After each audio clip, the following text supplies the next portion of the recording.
우리나라의 아주 유명한 소설가죠. 지금은 돌아가셨습니다만 고 박완서라는 작가가 있습니다. 여성 작가죠. 이 박완서 씨가 인생에 살면서 아주 큰 어려움을 당할 때가 있었습니다. 그것이 언제냐 하면 바로 다 키워놓은 청년인 자기의 아들이 교통사고로 목숨을 잃을 때였습니다. 아무리 유명한 작가, 우리나라의 이름만 대면 다 알 수 있는 그런 소설가라도 자기의 아들이 죽은 그 상황을 슬기롭게 이겨낼 수 있는 사람은 아무도 없죠. 그녀가 너무나 비통에 빠지고 슬픔에 빠졌습니다. 그리고 한참을 지나서 그녀의 그 아픈 마음을 일기로 썼는데요. 그 내용이 제가 잠시 한번 읽어드리겠습니다. 눈을 뜨니 꿈이었으면 하는 몽롱한 착각을 즐길 새도 없이 아들이 이 세상에 존재하지 않는다는 사실이 무서운 괴물처럼 가차없이 육박해왔다. 그 다음에는 가슴을 쥐어뜯으며 미친 듯이 몸을 솟구치며 울부짖을 차례였다. 그 일이 나에게 얼마나 중요한 의식인지 아무도 모른다. 목청껏 아들의 이름을 부르면서 통곡하며 소리와 함께 고통이 발달되면서 곧 환장을 하거나 무당 같은 게 되어서 죽은 영혼과 교감을 할 수 있을 것 같은 예감에 사로잡히곤 했다. 그의 아들을 잃어버린 이후에 쓴 일기의 내용입니다. 가슴을 쥐어뜯으며 미친 듯이 몸을 솟구치며 울부짖었다. 아들의 이름을 부르며 통곡했다. 여러분, 그녀가 쓴 이 글이 어찌 다 아들을 잃어버린 그녀의 마음을 다 표현할 수 있겠습니까? 글로 표현할 수 없는 아픔이 그녀에게 있었을 것입니다. 그럼에도 불구하고 그 고통을 글로 쓴 것이 바로 이 말이지요. 가슴을 쥐어뜯고 그리고 온몸을 솟구치며 울부짖고 아들의 이름을 부르며 통곡했다. 그것이 바로 아들을 잃어버린 슬픔에 빠진 여인의 마음이죠. 이 박완서 작가, 아들을 잃어버려 통곡하고 있는 이 여인과 동일한 여인이 오늘 본문에 등장합니다. 오늘 본문을 보면 나인성에 사는 한 과부가 있었습니다. 그녀에게 다 키워놓은 아들이 있었는데 그 아들 또한 무슨 이유인지는 알 수 없지만 죽게 됩니다. 이 과부 또한 박완서 작가처럼 아들을 잃어버렸을 때에 가슴을 쥐어뜯었겠지요. 그리고 온몸을 솟구치면서 통곡했겠죠. 아들의 이름을 불렀을 것입니다. 이 여인, 그녀는 오늘 본문에 보면 과부라 그렇게 기록합니다. 남편이 없습니다. 남편 없이 독자라고 기록되어 있습니다. 아들 하나 있는 이 아들 키운다고 그 옛날에 얼마나 고생했겠습니까? 아들 없다, 아버지 없다는 소리 듣지 않게 하기 위해서 이 모양 저 모양으로 최선을 다해서 키웠겠죠. 엄마 혼자서 아이를 키우니 사람들이 때로는 얕잡아 보기도 하고 쉽게 생각했을 수도 있을 것입니다. 서러움도 겪었고 아픔도 겪었지만 그러나 이 아들 하나 자라가는 것, 그 모습 바라보면서 모든 아픔을 이겨냈겠습니다. 아들이 점점 자라서 이제 어린아이의 티를 벗어서 청년이 되었습니다. 어머니는 마음속으로 기뻤을 것입니다. 우리 아이가 이제 청년이 되었구나. 이제 조금만 있으면 아버지의 뒤를 이어서 이 가문을 다시 일으키고 그리고 죽도록 고생했던 이 나도 아들의 커가는 것, 아들이 가문을 다시 일으키는 것을 보면서 나도 마음이 편해지고 보상받을 수 있겠지 하는 어머니의 마음이 동시에 있었을 것입니다. 그런데 무슨 이유인지 알 수 없지만 이 아들이 갑자기 죽었습니다. 그녀는 아마 너무 기가 막혀서 말도 제대로 나오지 못했을 것입니다. 그저 가슴만 쥐어뜯으며 통곡하고 있었겠죠. 한참을 울고 한참을 통곡했습니다. 그런다고 죽은 아들이 살아 돌아오는 것도 아니지요. 시간이 흘러 아들을 땅에 묻을 때가 되었습니다. 동네 사람들이 모여서 그 여인을 위로해 줍니다.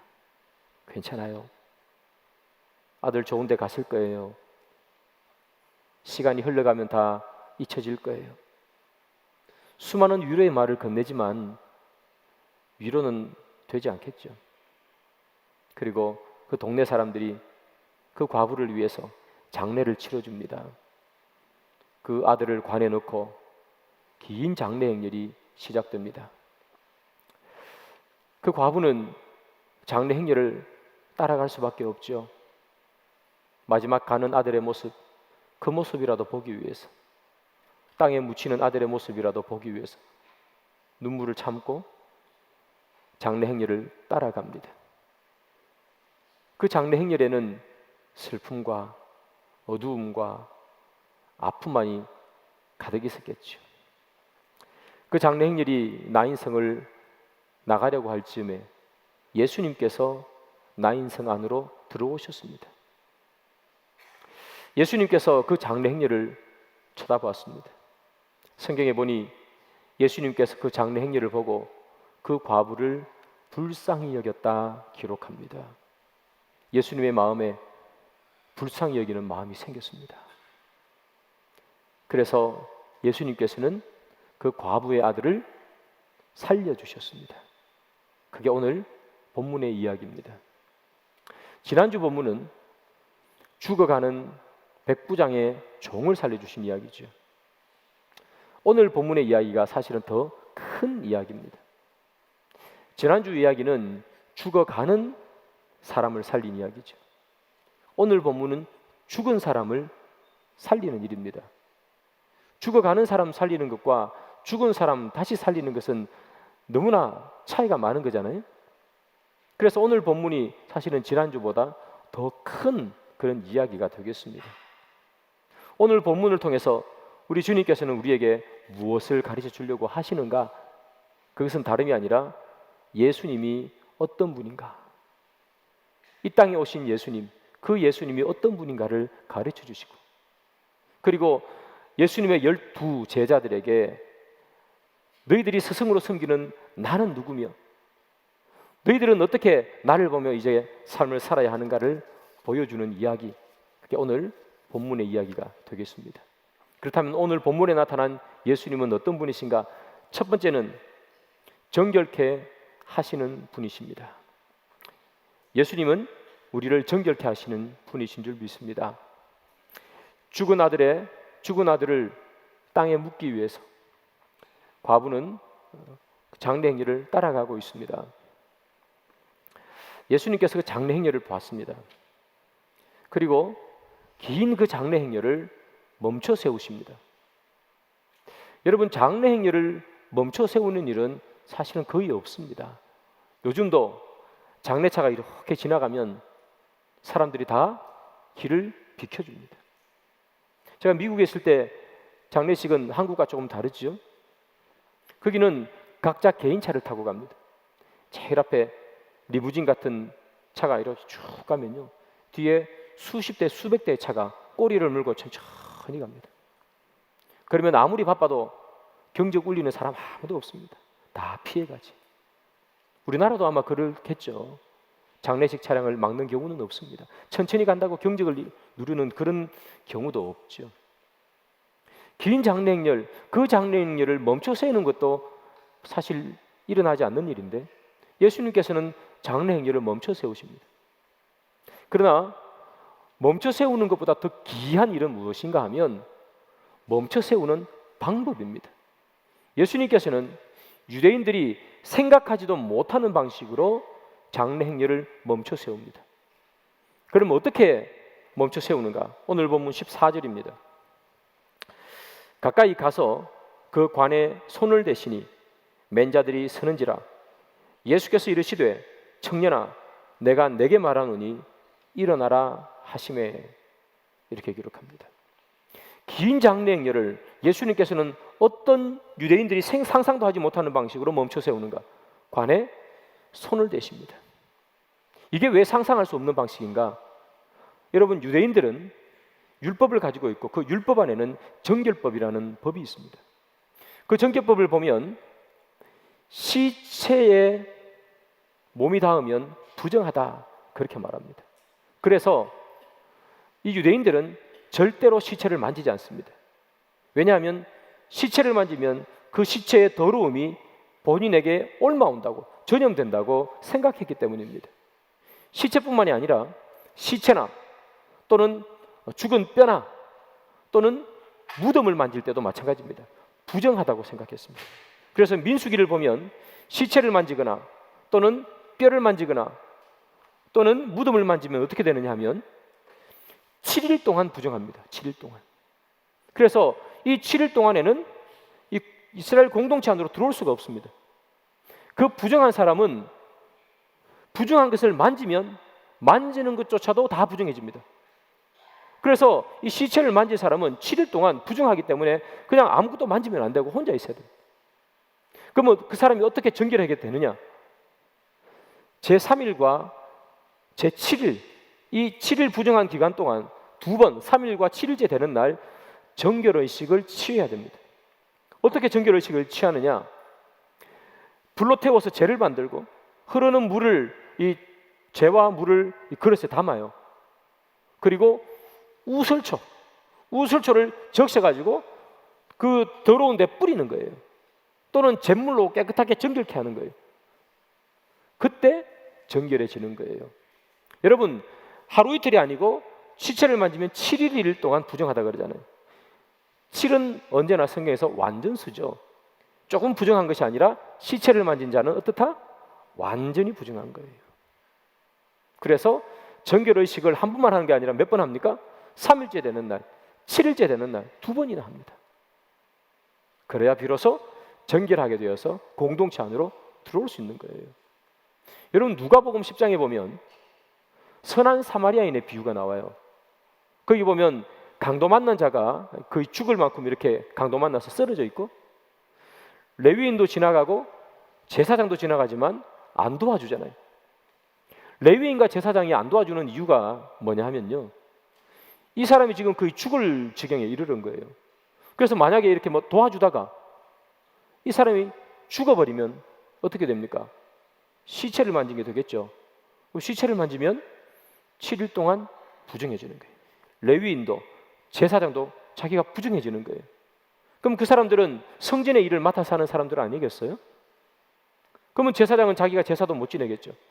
레위인도 성전에 못 가겠죠.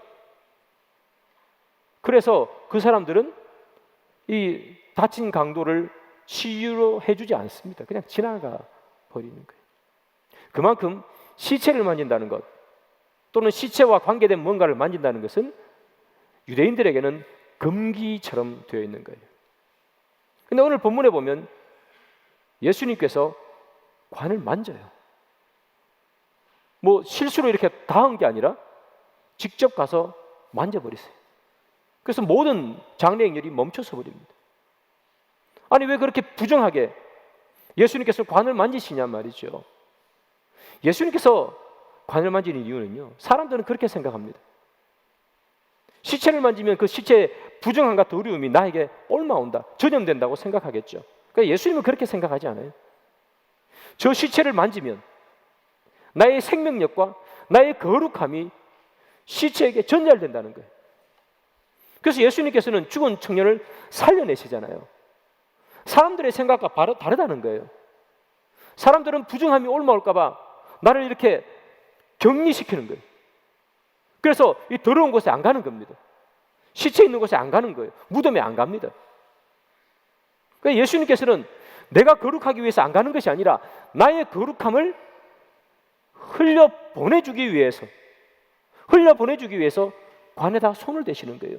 예수님의 생명력으로 죽음을 생명으로 바꾸기 위해서, 부정함을 정결함으로 바꾸기 위해서 예수님은 관에다가 손을 대시는 거예요. 여러분, 거룩하신 예수님께서 왜 이 죄악투성이이고 엉망진창인 이 땅에 오실까요?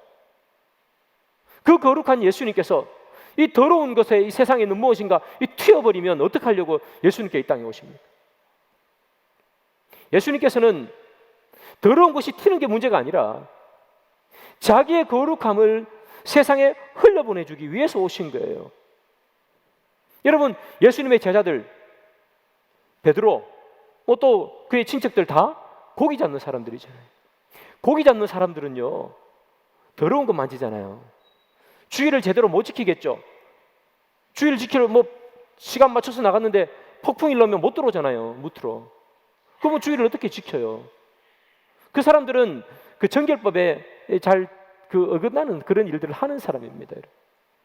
어부가 그렇습니다. 세리도 마찬가지잖아요. 늘 요거도 먹는 게 세리잖아요. 왜 예수님께서는 정결하다고 말하는 바리새인과 사두개인 같은 사람들을 그의 제자로 삼지 않으시고 왜 사람들이 볼 때 이 더럽다고 욕하고 추한다는 그런 어부와 그리고 세리를 그의 제자로 삼으시는 거예요? 예수님께서는 그의 거룩함을 물려주고 싶은 거예요, 제자들에게. 그럼 여러분, 유대인들이 뭐라고 얘기하는가 하면 예수님을 보고 왜 당신은 세리와 창기와 죄인들과 친구로 그렇게 지냅니까? 유대인들이 볼 때는 답답해요. 바리새인과 사두개인들이 보면 답답하거든요. 왜 저런 더러운 자들과 어울립니까? 그렇게 말하는 거예요. 그러나 예수님의 대답은 뭡니까? 저들과 어울린들 내가 더러워지는 게 아니라는 거예요. 내가 저들과 어울리는 것은 나의 거룩함과 나의 생명력과 나의 기쁨과 소망을 저들에게 흘려주기 위함이라는 거예요. 여러분, 그것이 주님께서 우리를 너희들은 이 세상의 빛과 소금이라 그렇게 말하신 이유입니다. 그리고 우리를 이 세상에 던져놓으신 이유지요. 주님은 우리를 너희들은 세상의 빛과 소금이라 그렇게 말하잖아요. 우리를 그냥 빛과 소금으로 그냥 우리끼리 이렇게 있으라고 얘기하는 것이 아니라 세상의 빛과 소금이라는 거예요. 우리가 어디로 가야 된다는 얘기예요. 주님께 받은 이 생명, 주님께 받은 이 은혜, 주님께 받은 이 감동, 이것을 어디로? 세상에 흘려줘야 된다고요. 그래서 빛이 없는 곳에 빛으로, 짠 기운이 없는 곳에 짠맛으로 가라, 세상으로 가라, 그렇게 주님은 우리에게 말하지 않습니까? 그래서 예수님께서 그의 제자들을 어디로 보내십니까? 너희들은 예루살렘과 온 유대와 사마리아와 땅 끝까지 가라는 거예요. 너희들이 거룩한 예루살렘 도성에서만 살라고 얘기하지 않아요. 그들이 늘 경멸하고 무시하고 더럽다고 생각했던 사마리아와 땅 끝이에요. 왜 사마리아로 보내시는가? 왜 유대인들은 가다가 더러워서 그곳 땅도 밟지 않고 돌아가는 그 사마리아로 사람들을 보내시는가? 예수께 받은 은혜, 예수께 받은 거룩함, 예수께 받은 그 생명력, 그것을 생명이 없는 곳에, 거룩이 없는 곳에 흘려보내주기 위해서 너희들은 온 유대와 사마리아와 땅 끝까지 가라, 그렇게 말씀하지 않습니까? 왜 예수님께서 12제자를 택하시고 산 위에 12제자를 모아놓고 그의 제자로 삼으시고 그 안에서 머물지 왜 땅으로 내려왔습니까? 제자들을 모아놓고 너희들은 이제 세상에 내려가면 안 된다. 속세로 내려가면 이 속세의 더러운 것이 너희들 온몸에 묻을 것이야. 너희들은 이 산속에서 너희들의 거룩함을 유지하며 살아라. 왜 예수님께서는 그렇게 이야기하지 않고 땅 밑에 내려가면 귀신 들린 자와 중풍병 든 자와 병든 자들이 막 우글우글하는 그 땅으로 제자들을 보내십니까? 거기에는 소망이 없으니까, 그게 희망이 없으니까. 희망과 소망 대신 예수의 은혜를 받은 우리가 세상의 희망과 소망을 흘려보내주라고 우리를 세상에 보내고 제자들을 세상에 보낸 것 아니겠습니까? 사랑하는 여러분, 예수님은 거룩을 흘려보내주시는 분입니다. 예수님께서는 우리를 그의 자녀 삼으셔서 그가 십자가에 돌아가심으로 말미암아 죄인인 우리, 더러운 우리를 깨끗게 하셨습니다. 그 은혜, 여러분들이 받은 그 다시 살아남의 부활의 은혜, 생명의 은혜를 세상에 흘려보내라고 예수님은 우리를 세상에 보내시는 거죠. 오늘 이 본문을 통해서 우리에게 알려주시는 예수님은 어떤 분이신가? 바로 우리를 정결케 하시는 예수님. 부정한 우리를 부정하게 내버려 두시고 너희들끼리 부정해라. 나는 정결하다. 너희들과 함께 놀지 못해. 부정한 너희들과 나는 함께 있고 싶지 않아. 그렇게 말하는 것이 아니라 우리에게 다가오셔서 그의 정결함을 흘려주신 우리 주님. 사랑하는 여러분, 그 주님을 우리가 믿고 있다면 우리는 이제 이 세상에 나가서 주님이 우리에게 흘려준 영광과 생명력과 거룩함의 은혜를 세상에 흘려 보내주시는 저와 여러분들 되기를 소망합니다. 오늘 본문을 통해서 우리가 알 수 있는 예수님, 그 예수님은 어떤 분이신가?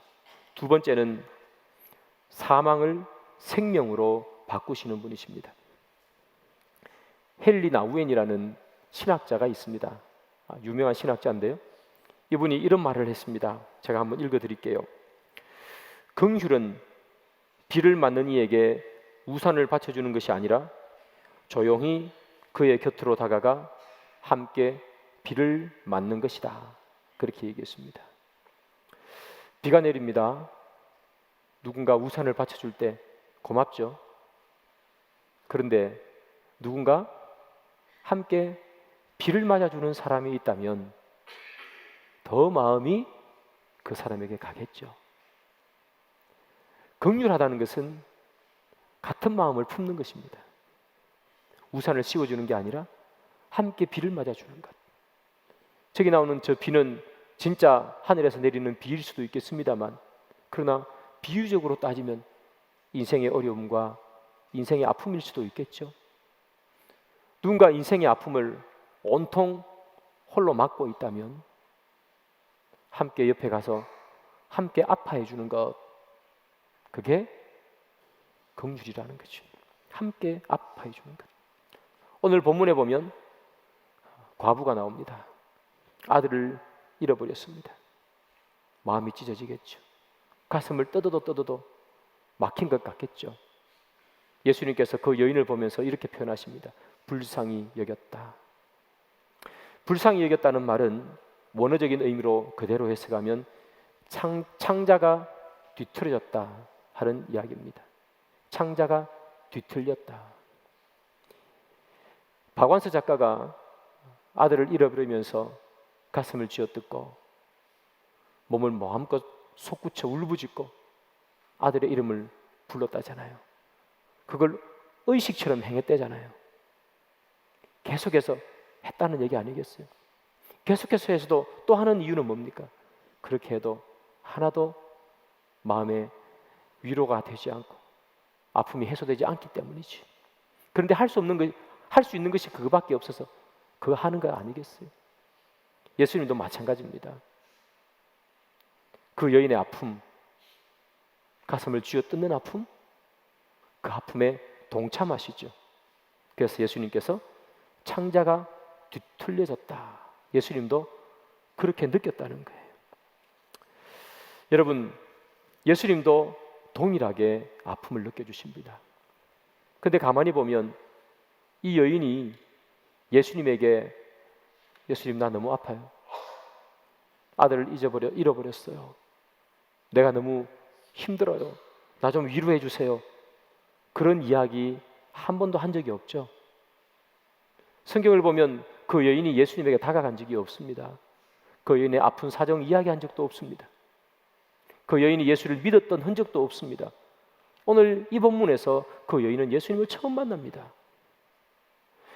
백부장의 종을 살렸을 때는 백부장이 먼저 움직이죠. 오늘 본문에는 여인이 먼저 움직이지 않습니다. 여인은 그저 고개를 숙이고 장례 행렬을 따라갈 뿐이었습니다. 그런데 예수님께서 그 여인의 아픔에 동참하시는 거예요. 여러분, 예수님은 어떤 분이신가? 우리가 아픔을 호소하지 않아도, 우리가 아픔을 해결해 달라고 그렇게 매달리지 않아도 이미 우리의 아픔을 아시는 주님인 줄 믿습니다. 그런데 여러분, 아픔을 알고 아픔에 동참하는 거, 함께 비를 맞아주는 거, 이거 참 하기 어려운 일이지만 그럼에도 불구하고 사람도 할 수 있어요. 아플 때 함께 옆에 있어주고, 함께 눈물 흘려주고, 나도 함께 창자가 뒤틀어지는 것 같은 아픔을 함께 느낄 수 있습니다, 사람은. 그런데 사람은 거기까지만 할 수 있습니다. 함께 아파해 주는 것, 함께 힘들어 주는 것, 사람들은 그것을 할 수 있지만 거기까지만 할 수 있습니다. 여러분, 오늘 본문에 보면 나인성에 있는 많은 사람들, 그 사람이 그 과부를 보고 얼마나 마음이 아팠겠어요. 옛날에는 옆 동네 사는 사람, 윗동네 사는 사람 다 알고 지내던 그런 시대 아니겠어요? 저만 해도 저 어릴 때에 우리 동네 사는 사람들 다 알고 살았거든요. 지금은 우리 옆집에 앞집에 누가 사는지도 모르죠. 여기도 마찬가지입니다. 그 여인의 삶의 아픔을 다 알았을 거예요.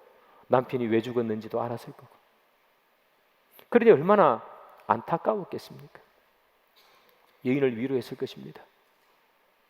박완서 작가가 아들을 떠나보내고 사람들에게 제일 많이 들은 말이 이거래요. 괜찮아, 시간이 약이야 하는 말이래요. 시간이 약이야. 시간이 지나면 괜찮아질 거야 하는 얘기. 아마 이 여인도 그런 이야기 들었을 거예요. 괜찮아, 좋은 곳에 갔을 거야. 시간이 약이야. 그리고 사람들이 이 여인을 위로하면서 이렇게 아들을 관에 놓고 장례를 치러주고 있겠죠. 사랑하는 여러분, 그 동네 사람들이 할 수 있는 것 이거밖에 없어요. 시간이 약이야 말해주는 것, 그리고 장례를 치러주는 것. 나사로가 죽었을 때도 마찬가지입니다. 그의 누이 되는 마리아와 마르다가 할 수 있는 것이 무엇이 있습니까? 슬피 우는 것밖에 없죠. 장례에 오는 사람들 음식 만들어 내놓는 것 이외에 뭘 할 수 있습니까? 나사로를 위해서 할 수 있는 게 아무것도 없죠. 이 여인도 마찬가지입니다. 할 수 있는 게 아무것도 없습니다. 그러나 여러분, 예수님은 다르다는 얘기예요. 예수님은 우리의 아픔에 충분히 동참하시는 분이십니다. 그러나 동참하실 뿐만 아니라 문제를 해결하시는 분이 우리 주님인 줄 믿습니다. 오늘 본문에 보면 예수님께서 관에 손을 대시고 장례 행렬을 멈춰 세우셨습니다. 그리고 이 죽어있는 청년에게 이렇게 말합니다. 청년아, 내게 말하노니 일어나라. 그렇게 말합니다. 청년이 일어납니다. 앉습니다. 말도 합니다. 예수님께서 어떻게 하시냐? 그를 어머니에게 주시니. 사람들이 줄 수 있는 건 무엇입니까? 위로? 등을 도닥여주는 것? 시간이 약이야 말해주는 것? 장례를 치러주는 것 이상 아무것도 할 수 있는 것이 없습니다. 줄 수 있는 것 없습니다. 그러나 예수님은 무엇을 주십니까? 죽은 아들 생명을 주신 거예요. 움직이지 못하는 아들에게 생명을 주셨습니다. 그것이 예수님께서 사람과 다른 거예요. 우리가 예수를 만나야 되는 이유가 바로 거기에 있는 겁니다. 예수는 생명을 주시는 분이세요. 사랑하는 여러분, 이 여인이 아들을 돌려받았습니다. 여인이 받은 것이 이 살아난 아이뿐이겠습니까? 그녀는 아들이 죽으면서 잃어버렸던 삶의 이유, 아들이 죽으면서 잃어버렸던 인생의 기쁨, 소망, 그 모든 것을 다 다시 돌려받은 거예요. 아들뿐만 아니라 그녀가 살아야 되는 이유와 삶의 소망과 기쁨을 다 돌려받은 거예요. 여러분, 장례식에서 사람이 줄 수 있는 게 뭐가 있습니까? 아무것도 없습니다. 위로해 주는 말밖에 없죠. 그러나 예수님은 무엇을 줄 수 있는 분이십니까? 장례식, 죽음이 있는 그곳에서도 생명을 줄 수 있고 소망을 줄 수 있고 기쁨을 줄 수 있는 것이 예수님이란 말이에요. 그래서 우리는 누구를 만나야 되느냐? 우리에게 기적을 일으키시고 우리의 문제를 해결해 주시는 예수를 만나는 것, 그것이 우리 인생의 가장 큰 복인 줄 믿습니다. 사랑하는 여러분, 저는요 장례식을 참 많이 다녔습니다. 지금 우리 교회에서도 많이 다니고 이전에 부목사 할 때도 많이 다니고 장례식을 많이 다닙니다. 어떤 장례식장에 가면 입구부터 정말 유명한 사람들의 이 화환으로 뒤덮여 있는, 그래서 이 조문객으로 발길이 끊이지 않는 그런 장례식장을 가봅니다. 또 어떤 장례식장은 너무나 초라한 장례식장도 있습니다. 화환 하나 제대로 없고 같이 상주라고 하죠. 몇 명 없이 그냥 그렇게 앉아있고 찾아오는 손님도 별로 없는, 그래서 너무나 조금은 초라해 보이는 그런 장례식도 가보게 됩니다. 여러분, 화려하고 화환이 많이 들어오는 장례식장, 아무 화환 하나 없이 초라한 장례식장. 근데 여러분, 화환이 많이 들어온들, 손님이 많이 온들, 그게 죽은 사람하고 무슨 상관이 있습니까? 화환이 많이 들어오면 죽은 사람이 살아납니까? 관을 이 세상에서 제일 값주고 가장 비싼 나무로 관을 짠들 죽은 사람이 살아 돌아옵니까? 화려하게 장례식을 치르면 아들을 떠나보낸 엄마의 마음이 위로됩니까? 하나도 위로 안 됩니다. 초라한 관에 누워지느냐, 화려한 관에 누워지느냐는 죽은 사람은 아무런 상관이 없습니다. 여러분, 예수를 만났을 때에 아무리 초라한 관에 누워 있어도 그는 부활을 맛볼 것이고, 화려한 관에 누워 있어도 예수를 알지 못하면 심판을 받는 거예요. 여러분, 화려하게 사는 건 너무 좋아하지 마십시오. 화려하게 살아봤자, 그리고 그 인생 화려하게 끝내봤자, 그래서 화려한 장례식장 되어봤자 예수 모르면 장례식만 화려할 뿐 그 인생은 심판받는 인생 아니겠습니까? 예수 모르면 슬픔으로 끝나는 인생입니다. 그러나 화려하지 않아도 예수를 알면 그 장례식의 끝은 희망이고 소망이고 부활이고 생명입니다. 누구를 만나느냐에 따라서 우리의 인생이 바뀌는 거예요. 오늘 본문에 나오는 이 여인, 이 과부가 아니고 번듯한 남편이 있고 집은 잘 사는 남편이었다고 생각해 봅시다. 장례식도 화려했다고 생각해 봅시다.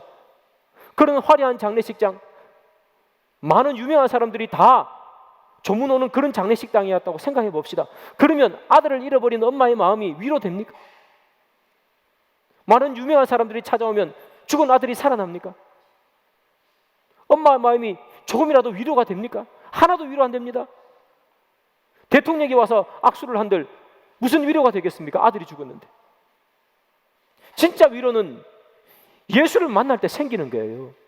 이 여인이 복된 이유는 장래 행렬이 화려해서가 아니잖아요. 예수를 만났기 때문이잖아요. 그래서 죽음이 생명으로 변했기 때문이죠. 절망이 소망으로 변했기 때문이죠. 울음이 기쁨으로 변했기 때문 아니겠습니까? 누구를 만나느냐, 이것이 우리의 인생을 좌우하는 거예요.